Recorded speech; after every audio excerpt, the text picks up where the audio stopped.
Hello everyone, welcome to my YouTube channel target MPTET. So इस video में हम बात करेंगे क्या एमपीटेट और सीटेट एक जैसे होते हैं, क्या दोनों का सिलेबस सेम होता है, एमपीटेट और अदर स्टेट टेट्स में क्या डिफरेंस है, इसका स्कोर कार्ड कितने सालों के लिए वैलिडेट रहता है, आप इस एग्ज़ाम को कब दे सकते हैं, ये ऑनलाइन मोड पर होता है, ऑफलाइन मोड पर होता है, so on and so fourth. So start करते हैं हम। आइए हम देखते हैं एमपीटेट क्या होता है। What is the full form of MPTET? The full form of MPTET is Madhya Pradesh Teachers Eligibility Test. MPTET is conducted by Madhya Pradesh Professional Examination Board once in a year. MPTET is also known as the MP Primary Teacher Requirement Exam. It is a state level exam for candidates who aspire to become teacher in the state of Madhya Pradesh. जैसे कि हमने देखा कि MPTET का full form होता है Madhya Pradesh teachers eligibility test. इसी से हम समझते हैं कि अगर आपको टीचर बनना है तो ये आपकी एलिजिबिलिटी क्राइटेरिया है कि अगर आपको स्टेट के अंडर टीचर बनना है तो आपको ये जो टेस्ट है ये क्वालिफाई करना होगा। ऑल्सो अगर हम इसकी बात करें तो इसमें दिया है कि एमपी बोर्ड साल में एक बार इस एग्ज़ाम को कंडक्ट करवाता है, तो ऐसा नहीं है। जैसे हम देखते फॉर एग्जांपल हम उत्तर प्रदेश की बात करें तो जो यूपी है वो हर साल ये एग्ज़ाम को कंडक्ट करवाता है। इवन ये भी देखा जाता है कि साल में 2 बार भी एग्ज़ाम कंडक्ट करवाता है यूपी, लेकिन एमपी में ऐसा नहीं है। कई बार तो हमें बहुत ज़्यादा गैप देखने को मिलता है, जैसे 1 साल हुआ उसके 2 साल गैप रहेगा, उसके बाद हमें देखने को मिल सकता है। तो ये गैप ऐसा कोई सर्टेन गैप नहीं है, आपको 1 साल भी मिल सकता है, 2 साल भी मिल सकता है, उससे ज़्यादा भी हो सकता है। ये हमने जाना कि एमपीटेट क्या होता है। This is a 2 hour 30 minute exam and all questions are MCQ type. तो ये जो एग्ज़ाम है वो 2.5 घंटे की होती है। इसमें आपको समेटिव और डिस्क्रिप्टिव टाइप के क्वेश्चंस नहीं मिलेंगे, इसमें सिर्फ एमसीक्यूज टाइप के क्वेश्चंस ही आएंगे। This exam has 2 papers divided into paper 1 and paper 2। तो इसमें 2 पेपर होते हैं जिसको हम पेपर 1 एंड पेपर 2 बोल सकते हैं। MPTET paper 1 is for candidates who want to teach standard 1st to 5th and MPTET paper 2 is for candidates who want to teach standard 6th to 8। तो हम बोल सकते हैं कि जो पेपर 1 है वो होता है 1ली से 5वीं के लिए, और जो पेपर 2 है वो होता है 6वीं से 8वीं के लिए। मतलब प्राइमरी टीचर अगर किसी को बनना है तो वो 1st पेपर देगा, और किसी को मिडिल टीचर बनना है तो वो 6th to 8th वाला मतलब 2nd पेपर देगा। Candidate can give either a single paper और both the paper. The exams are held on the same day. Candidate जो है वो एक पेपर भी दे सकता है या वो दोनों पेपर भी दे सकता है। ऑल्सो जो एग्ज़ाम है दोनों पेपर अगर कोई कैंडिडेट देता है तो वो एक ही दिन में दोनों पेपर हो जाते हैं। आगे देखेंगे candidate who qualified for the MPTET exam will be awarded an eligibility certificate TET certificate. The certificate will have validation of 7 years. तो जब आप क्लियर कर लेते हैं ये एग्ज़ाम तो एक मेरिट लिस्ट निकलेगी, उसमें आपका नाम अगर आता है तो ये समझ लीजिए कि आपने कट ऑफ जो है उसको क्वालिफाई कर लिया है, और उसके बाद अब आपको एक स्कोर कार्ड मिलेगा और वो 7 ईयर्स के लिए वैलिडेट रहेगा। सिलेक्शन प्रोसेस की बात की जाए तो जो क्वालिफाइंग मार्क्स रहेंगे वो आपकी कैटेगरी वाइज बियॉन्ड करेंगे। अगर आप जनरल कैटेगरी के हैं तो आपको 60% मार्क्स लाना बिल्कुल कंफर्म है ही। अगर आप 60% मार्क्स लाते हैं तभी आपका ये जो एग्ज़ाम है वो क्वालिफाइड कहलाया जाएगा। और अगर आप ST/SC हैं तो आपको 50% मार्क्स लाना है, और OBC है तो 55% मार्क्स आपको लाना ही होगा आपको इस एग्ज़ाम को क्वालिफाई करने के लिए। Age requirement. The age of the candidate should be 21 years.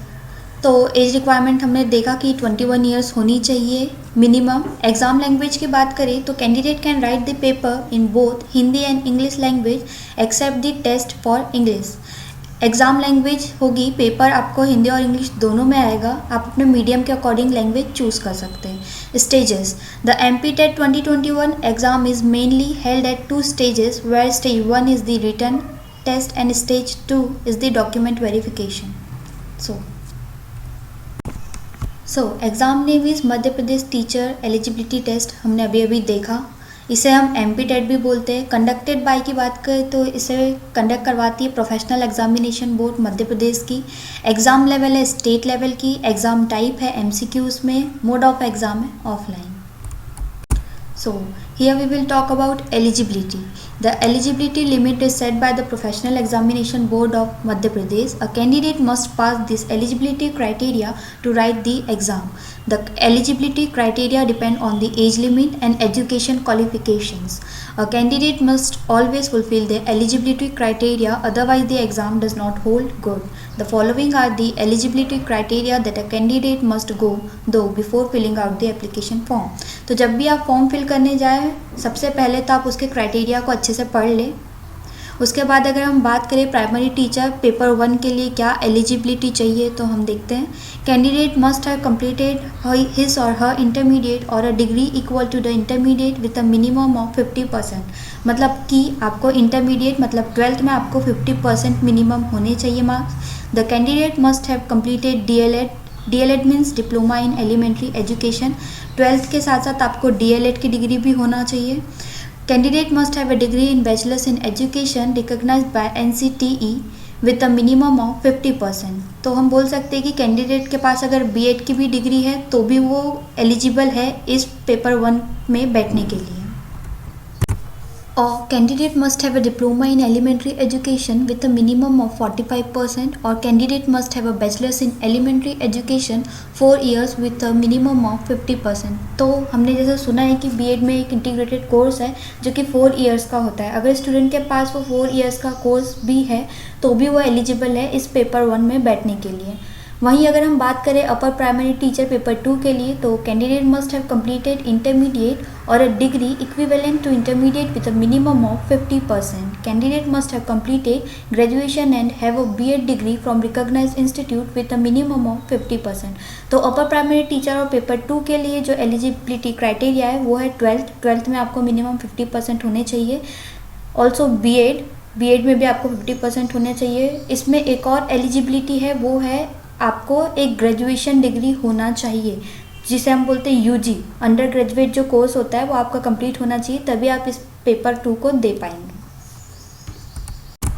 Important note: candidate studying in the final year of B.Ed from a recognized institute which is affiliated to NCTE can also apply, or the candidate in the final year of LT from a recognized institute affiliated to NCTE can also apply. तो ये सबसे अच्छी चीज़ है इस form की कि जो final year में होते हैं B.Ed वाले स्टूडेंट वो लोग भी एलिजिबल है इस फॉर्म को फिल करने का और इस एग्ज़ाम में बैठने के लिए. एज लिमिट की बात की जाए तो जो लोअर एज है वो 18 ईयर्स से कम नहीं होना चाहिए.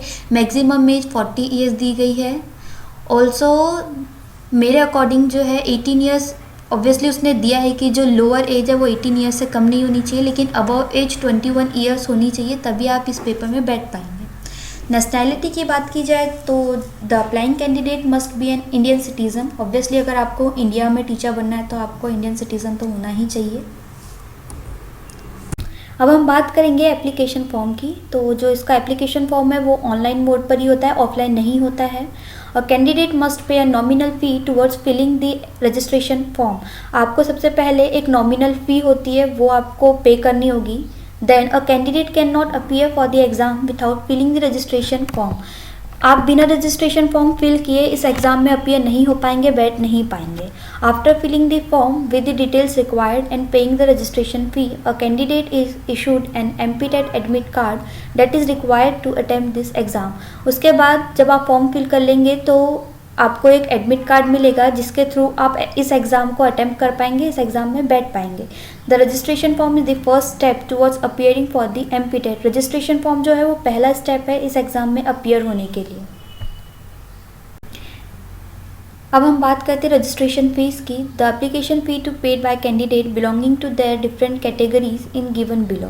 जनरल कैटेगरीज का अगर कोई कैंडिडेट है तो उसे एक पेपर के लिए पे करना होगा 600, 2 पेपरों के लिए पे करना होगा 1200. अगर वो OBC, ST और SC कैटेगरी से बिलोंग करता है तो एक पेपर की फ़ी है 300 और 2 पेपर की फ़ी है 600.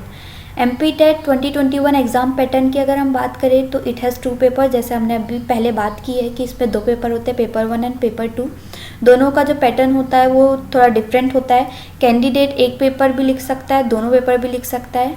ये पेपर 2.5 घंटे का होता है, 150 मार्क्स का. नंबर ऑफ क्वेश्चंस की बात की जाए तो 150 क्वेश्चंस होते हैं। टाइप ऑफ क्वेश्चंस की बात की जाए तो एमसीक्यू टाइप होगा। टाइम ड्यूरेशन की बात करें तो 2 आवर 30 मिनट मतलब कि 2.5 घंटे होगा।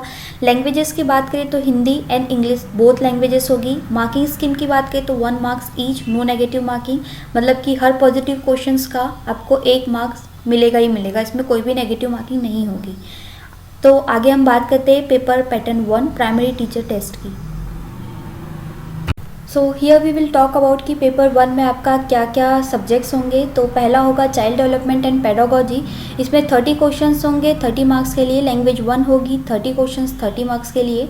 लैंग्वेज 2 होगा 30 क्वेश्चन 30 मार्क्स के लिए। मैथमेटिक्स होगी 30 क्वेश्चन 30 मार्क्स के लिए।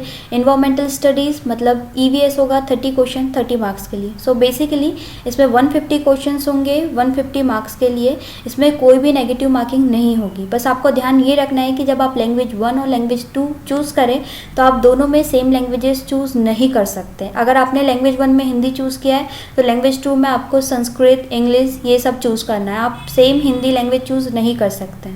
आई होप आप लोगों को क्लियर हुआ हो। अब हम बात करेंगे paper 2 upper primary teacher test की कि आप लोग को उसमें क्या क्या सब्जेक्ट्स देखने को मिलेंगे। तो आइए देखते हैं। तो यहाँ हम बात करें पेपर 2 की, इसमें भी सेक्शन दिए हुए हैं हमको कुछ। उसमें पहला है child development learning and pedagogy जो कि 30 क्वेश्चंस होंगे 30 मार्क्स के लिए।